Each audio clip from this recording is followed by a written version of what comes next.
A break in the storm's midday gave some a false sense of security, but when the rain, hail, lightning and winds picked up again, they intensified, allowing a supercell to develop during the last round of severe weather.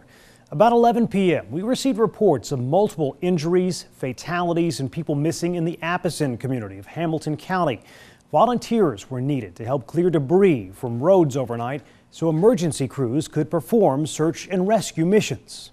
And especially when these storms are moving at such a fast pace, there really is little warning time. If there's a warning issued, you know what, if you're anywhere near, even remotely near the path of these storms, East Brainerd, Summit, Ottawa, Apison, even moving into Flint Springs, Cahata, you need to take shelter now, immediately. Get into your basement. Hamilton County emergency crews spent the evening clearing roads trying to get to storm victims in the Apison area just south of Collegedale. Fatalities have been confirmed on Clounce and Bates Road. WDEF News 12's Bill Mitchell joins us now via phone with the very latest. Bill. Well, Joe, Apison Elementary is set up as the command post as teams of volunteers set out again today or this morning to check homes that were isolated by debris from last night. Here's the tragic toll, as you mentioned, 8 fatalities here in this area.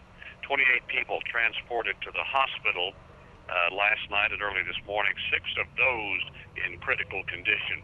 And you know, Amy, what is really just amazing too is, of course, we've been covering this all day yesterday, and today we're getting our first look at some of the devastation that we only saw in nighttime pictures now, and it's horrendous and it's unbelievable when you look at some of the video that we're showing you now. These tornadoes that came through, it's just unbelievable. It's hard to fathom that this isn't some sort of movie you're watching, or this isn't somewhere in the Midwest, because they're used to in the Midwest these kind of tornadoes. This is Chattanooga. This is the Tennessee Valley. We're not used to this stuff.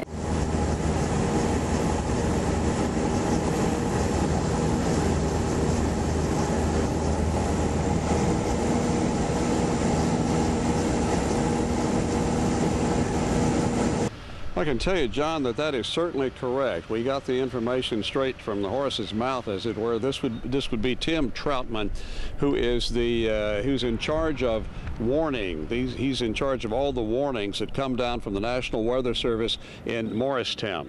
He told us just moments ago, within the last hour or so, at the same time after the governor finished his remarks, Tim said the following, that this was an F4 tornado. It was as much as 800 yards wide. It stayed on the ground continuously from Catoosa County on through Hamilton County and right on into Bradley County. Going to first hear from the governor and his remarks. As he came in today, he saw some of the damage from the air. The benefit from being in the air, you see how broad the swath is and how incredibly devastating the storm was.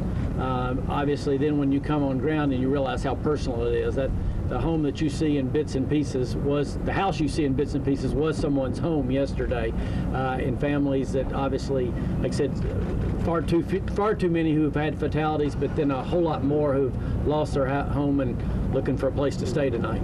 When we sat in the truck earlier, Ashley said, and then I saw this, and then I saw that, and then I saw this. What's the most impressive thing you saw while you were out there? Well, it's just, I think the one house that was just nothing left but matchsticks, and 4 people survived it. And you know, there was the house that 4 people didn't survive. It was just, there was nothing left. It was gone. You couldn't see where it used to be. What do the roadways look like?